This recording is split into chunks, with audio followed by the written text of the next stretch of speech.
Ali Drapos. Number one, I like to start off with kind of a basic bitch of a question. What has been your favorite moment in your stand-up comedy career? It's a tough one. It's a loaded question. My favorite moment ever. Kind of putting you on the spot. Doesn't have to be anything specific like a moment on stage. It could be just a generalized thing. Okay, I can only think of like one of my favorite things was I did like Corey Bell's show. This was like my first year, and she introduced me in such a nice way as just somebody she could really see being up and coming and someone who's really talented. And I was like, because I've been following her online for before I even committed to doing stand-up here. So that was just like a really cool moment for me. Hell yeah. There's something about someone you look up to and and think is a great comedian, and then they think you're great too. That's almost a better feeling than killing it, in front of like 500 people or something like that. It made me feel so special. Yeah, the respect of your peers. That's a big one. All right, I like that one. Next question. Okay, I feel like, I wrote these out. This was like a template I had. Because now I feel like we're getting like, this is too sexual of a podcast. Worst sex you've ever had. You don't have to say the person, but if there's anything that made you think, oh my God, what the fuck is going on right now? Okay. When I was in college, I remember I slept with this guy who the noises he made, it's like he was checking things off on a list, like he was going shopping. He just kept doing this over and over again. He'd go, uh-huh, uh-huh, uh-huh, mm-hmm, uh-huh. First I was laughing. I kept laughing. And then he'd be like, what? I'd be like, nothing. Like, it's me, because I'm like 19. Sorry. That is fucking hilarious. Stop soon. It's just this one move we're doing. He's doing this. And then, I'd switch things up. No, it always came back to the checklist. Uh-huh. Uh-huh. Do you do this on stage? You have to do this on stage. No. This is so funny? Fucking funny. Yes, it's hilarious. Because you do the uh-huh. That's no bullshit. When I go grocery shopping, I have a list. Yeah, and when I hit the list, I go, got the eggs? All right. I don't go uh-huh, but I go, eggs? Okay. And it was like done like that. It wasn't like uh-huh. It was just like uh-huh. Mm-hmm. Like it wasn't any that sounds like the least sexual uh-huhs ever. Yeah. That's like uh-huh, like you're listening to someone's lecture on, mitral valve prolapses, and you're training to be a cardiologist, and you're like, uh-huh, okay. And then uh-huh. And it gets the valve needs to like there's yes. That's exactly what it was like. I'll never And you were laughing. Like 10 years ago. Yeah, I couldn't stop my face. Obviously he wasn't paying attention to me because the signs that I was like finding this funny and like was not fully into it. I mean, my face must have just been like oh my God. Did you say, and this is too personal, you don't have to answer. What position? I was like boring missionary. So okay, that makes the most sense though. Because that way you could look at him and laugh and cover, like, oh my God, how do you not pick up on that? Okay, I'm very happy I asked that question. Then great. All right, if you could have a last meal, so you're dying in a couple hours, what would your last meal be? Ooh, my grandma's Thanksgiving dinner and her gravy. Turkey, mashed potatoes, stuffing, sweet potatoes, and her gravy, and like her homemade stuffing. Oh, I love Thanksgiving. Is that your favorite holiday? Yeah, because of the food. I don't eat all fucking day. It's my favorite meal too. It's my dad's favorite holiday. Oh, all right. It's gonna suck this year. Yeah. So anyway, don't worry. No, not to get something different. No, I think I've been doing. Take a time out from the questions, everyone. Since my dad died, it's been 3 months now. I've been watching his favorite shows, watching his favorite movies. I've been like, purposely going through all that stuff, and it's kind of brought me comfort. You know what I mean? Yeah. Thank God he had great taste and stuff. Yeah. What were his favorite shows? Oh, he got me into every cool show before anyone else did. I'm not kidding. Like cool. He got me into It's Always Sunny in Philadelphia before anyone else. Your dad? Yes, before anyone my age. And he got me into Arrested Development before anyone was watching it. He got me into a lot of the cool FX shows like Justified I've been talking about on the show. And he liked, he never really watched Breaking Bad though, but like he just had really most of the Modern Family, most of the comedies he liked were stuff I liked too. That's pretty great taste for, especially I feel like that for age. a guy, 30 years older than me. Well, here's a funny story then. I don't know if I've told this on the podcast, and I feel weird because she's a friend. I feel weird hitting her up now and telling her, and I was going to tell her that week. So one of the last conversations I had with my dad, he died on a Thursday morning. We think in the middle of the night, maybe a heart attack in his sleep. He was over at my house Tuesday afternoon, and he had just gotten back the day before that Monday from Florida. Him and his brothers go visit their youngest brother who lives in Boca Raton, and they go golfing every year at, get out of Chicago winter and hang out with their brother for a week. And they were saying, my dad was like, I caught SNL for the first time in a long time. He's 67. He's not up late on Saturdays too much anymore. And he was saying, well, he said, he goes, a lot of it wasn't very good, but the Weekend Update was really good. And I said, I'm actually friends with Sarah Sherman, who did the one sketch ever. Because, it was the second time they did that sketch where, it's her and Colin Jost. Yeah. And he goes, she was amazing. That sketch was fantastic, so cool. And he loved it. And I remember thinking to myself, he didn't know I knew her when he was watching it. No, but I brought it up because, he brought up the whole Weekend Update, and I go, that one sketch. And he goes, yeah, that sketch was great. I was like, I'm friends with her. He goes, well, she was amazing. And that whole thing was great. And I remember thinking to myself, I can't wait to tell Sarah that my 67-year-old father thought her sketch was phenomenal, because I'm sure that's not the age demographic she's, thinking would like her. Or maybe, she probably thinks she's got a wide range, but all sorts of different people, but I'm sure she probably would have gotten a kick out of that. But now I remember, then he died 2 days later, and then we were thinking like, I'll probably hold off on telling her now. It'd be kind of weird. I haven't talked to her in a while. Be like, hey, by the way, my dad loved your sketch. Tell him thank you. I can't now. He's dead. But, so you got to find the humor in death, everybody. True. All right.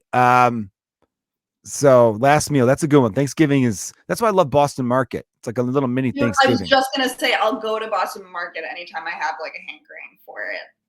We should do it. Let's go to, my wife loves Boston Market too. We'll all go to Boston Market. There's one in Ashland. Yeah. All right. Last meal. That was the third question. Fourth question. You can only see one concert, and it could be anyone, living or dead, but like, this is the final concert you'll see in your lifetime. You could pick someone you could pick Jimi Hendrix. You could pick Aretha Franklin. You could pick Madonna. You could pick whoever you want, living or dead. You get one choice. By the way, Ali, I got to apologize. I forgot. Again, I haven't had a guest in so long, but I used to give them these questions in advance. So there wasn't this. Okay, well, make sure you include, this needs to be included. If I sound like a dumbass, it's Joe's fault. It is totally my fault. I forgot to do that. I think I'm going to say Queen, because Queen, I grew up, my answer. Dad played that in the car all the time, and we just love just singing along to it. And that to see like Freddie Mercury live would have been so cool. Not to talk about my dad again, but we would sing along to Bohemian Rhapsody. Yeah, same. Yeah. My dad took my sister and I to see Wayne's World opening day, like opening night. I think it was day though. I remember it being like an afternoon, because we'd stay up late with my dad and watch Saturday Night Live back in those were like the best years of Saturday Night Live. Yeah. And I remember seeing, we saw Wayne's World, and there was that scene in Wayne's World, they sing Bohemian Rhapsody, and we would be in the car singing along to that. Yeah. No, because that movie though, especially, you're from Rhode Island, being from Chicago, that big scene in that movie, they're driving through parts of Chicago that I'd driven by. So when I was a kid, I was like, Chicago Joe's, that's on Irving Park. They go right past it. And then there's the one scene where they're going up to see Alice Cooper up in Milwaukee. They cut to, you see them on the Kennedy, and it's the Montrose exit, which was our exit because I lived off of Montrose. So we'd get off the Kennedy at Montrose. As a kid to see that. I was insane as a kid. I remember being like, this is the best, Yeah, totally. I think it was the first time I thought I'd like to be an actor maybe one day. And then I went into comedy instead. All right. Another one. This could be a living or dead person, but here's question number 5, the final question of 5 good ones. You could party with anybody, living or dead. It doesn't have to be a celebrity, but it's more fun for everyone listening if it is. So who do you got? It's tough. I know. There's been some good answers on this one. There's been some ones where it's like, A historical figure, nerd. There's been some, actually, I don't know. It'd be kind of fun to like, get smashed with Kennedy or something like that. You look like you'd be a good Well, drinker. I was first thinking I would love to, in some alternate reality, go back in time to when my mom was like my age and meet her at a party and party with her. Like we don't like know Back to the Future. Yes, like that. Except for he dated his mom. Yeah, I'm not gonna do Weirder. that. I would love to just like casual, like just we don't know each other. Like I know she's my mom. She doesn't know me, and just see what she would have been like to party with. Because I feel like that would have been so cool. But then you said that would be boring for the listeners. So I would choose. Yeah, your mom's boring. We don't care. No, I'm kidding. Is it generic if I say Prince? No, I mean, look, hey, Prince is Prince for a reason, and everyone loves Prince, so it's not generic. I did think about this in regards to your mom. If we could go back there a step, there's a risk there. There's a big risk because what if you party with your mom and you discover, oh my God, she's the type of person I never would have liked. I never would have hung out with her. I know. I've thought about that. You're one of those girls. I'm actually a dumb bitch. Like, oh man, this is you, huh? Just a big, you don't want to discover that. That's the thing. No, you're right. It's a gamble. I like how Queen was your concert, but Prince is your person you want to party with. I mean, it would be. But Queen has a meaning though, because it was your dad listening to Queen with you. So there you go. Your dad's still alive. I don't know why I made it seem like he wasn't. So, by the way, do you think you're better than me because your dad's still alive? I feel like no, I don't. You're flexing a little bit. You don't talk to your dad? No, he calls me sometimes. Oh, okay. Yeah. The screen froze on you for a split second there, and I thought like, did I make it weird? Because it did. It froze for like 2 seconds. I'm like, what did I just say wrong? Yeah.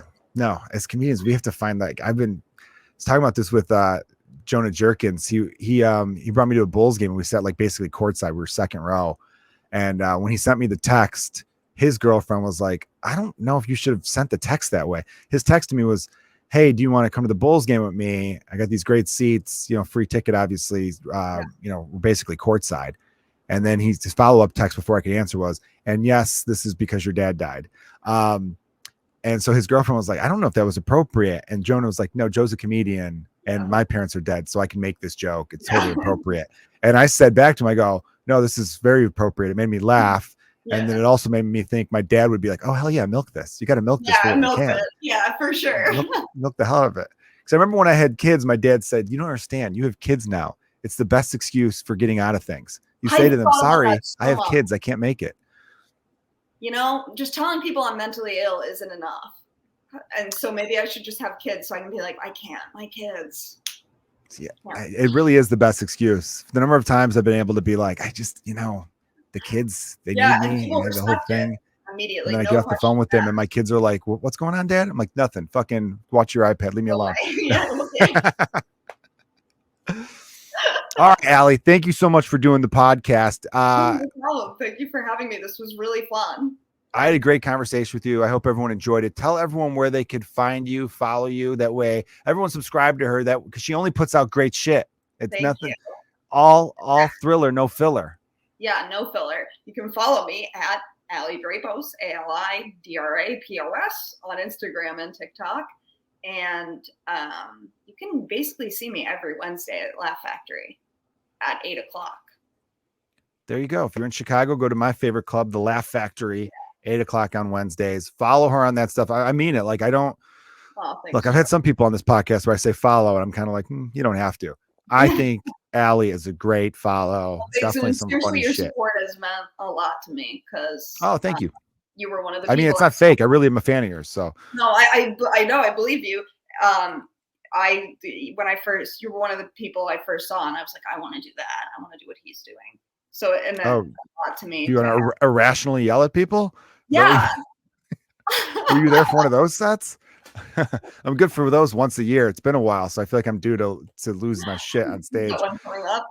I just put so much into it that I'm once a year. My listeners know once a year I have one of those sets where it doesn't go well initially, and then I take it out on everyone who doesn't deserve for it to be taken out on. And then I have to do the apology texts and phone calls the next day and say, hey, I'm really fucking sorry. It wasn't you. I had a bunch of shit going on in my life and I probably should have called in sick. I got kids. That's it. I got kids.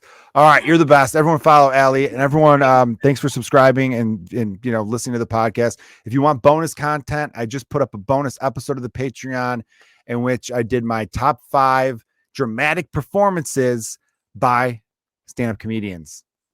So obviously there's a Robin Williams one in there. But yeah, so definitely subscribe to the Patreon if you can. It goes a long way. I really appreciate that. All right, everyone. Thanks for listening to the Joe Kilgallon Podcast. Cheers.